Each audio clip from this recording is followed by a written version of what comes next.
With the ruling party ZANU-PF panguva ino hamuchagarika, VP Constantino Chiwenga is now at the verge of removal. Panapa tikuona message aiwa post yakaitwa naLynn M musi wa22 March yatiri kuona kuti Lynn M zvaakapredicta the previous precap farm yakaitiwa aiwa yakanga ina Amaexilia Mnangagwa, Idi Mnangagwa naNatagwirei. Panguva ine kunyasi kuonekwa kuplaniwa nekurimuviwa kuri kuitiwa maallies aVP Constantino Chiwenga. Nobva subscribe like kuti umebell icon. Tinda pahindo yaLynn M anodanyira achiti the news bulletin reported by Lynn M. Today a meeting was held at Precap Farm. In attendance were ED Dr. Amaeoxy, Tagwirei, Kudakwashe, Emerson Jr. and Impostor Shumba, those in ZANU-PF circles.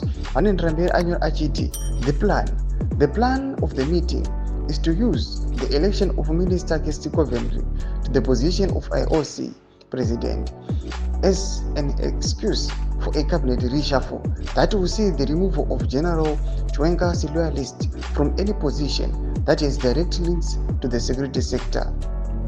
The target in this scenario is General Anselm Nyamusa Nyatwe, who is going to be promoted from ZNA Commander to Minister of Youth, Sport, Arts and Recreation.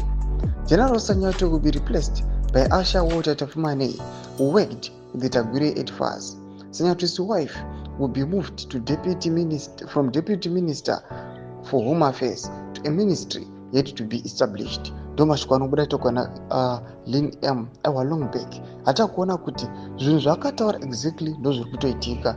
Mukaona kuremoval kwakaitwa vana Anselm Sanyatwe from the kuva kumageneral vachiiswa kusports ministry, and now tiri kuona vana Walter Tafumanei vanga vari kufaza uku navo vakuiswa kumageneral kumabarracks. Mashoko ari kubuda panguva iri arikunyatsonekwa kunzi aiwa zvinhu zviri kuitika izvi, people they must not be shocked vachifunga kuti maybe zvinhu zveimmediate, but it is a plan. Zvinhu zvakaplaniwa kubva kudhara. Zvinoonekwa kunzi maprecap farm meetings anoitika aya anokondemwa nevanhu. Amuona kuti even VP Constantino Chiwenga havaatendi, ndokuri kuonekwa kunzi ndokuri kucraftiwa all these things, and now people they are fearing kuti everyone ari associated nesecurity sector ari linked naVP Constantino Chiwenga panguva ino ari kurimuviwa. Imbotidze mafungiro enyu moti kudii pamusoro pechitiko ichi. Abvina comment section medu kuti mafungiro enyu. Subscribe or like, hit on the bell icon.